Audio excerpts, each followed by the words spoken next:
But according to Gerald Marvel, ikaw daw nag-order sa kanila na isakay sa aeroplano si And that Pangulong is the Duterte. limit also of my authority. That's my mandate. To My have mandate him. is to coordinate, Coordinate. disseminate. So, for the record, hindi ka nagbigay ng order kay General Marvel na isakay siya sa aeroplano? Hindi. For the record. For the record, I am not the authority to order the arrest, to order the So just boarding of the plane. categorically, did you or did you not give the order to General Marvel? No. No.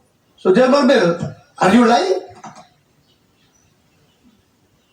Sir, I'm not lying, but sir, I just want to have the executive privilege po regarding this matter. This Ay, matter. nandito na tayo eh.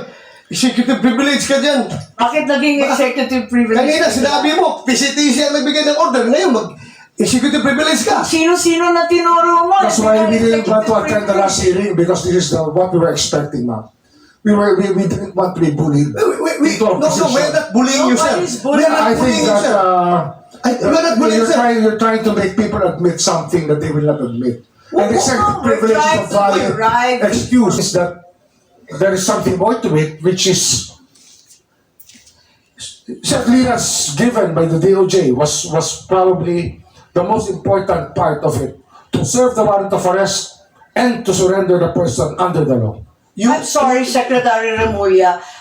I recall that General Torre, nagbigay siya ng interview na sinabi niya, bigyan lang ako ng eroplano. Ako nang bahala dyan. Tama po ba? Yung nabasa ko, na sinabi niyo, ako nang bahala, basta bigyan ako ng eroplano. Nabasa po namin sa media, fake news po ba yun o hindi? Kasi kailangan niyo po talaga siyang ilipad sa daigdig. General Torre, Please panoorin ninyo, nandyan. Arrest him, bring him to the Hague, yun lang.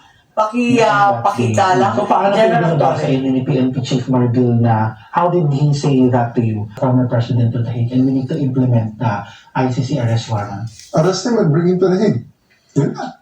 So, arrest him and bring him to the Hague. Sagot ko lang, sabi yung aeroplano. O di ayos. And then the rest, he planned everything. Matagal na yan eh. Matagal na yan. Hindi yan spur of the moment eh. Matagal na yan. Interview na si General Torre. We're not bullying him. He voluntarily gave this interview.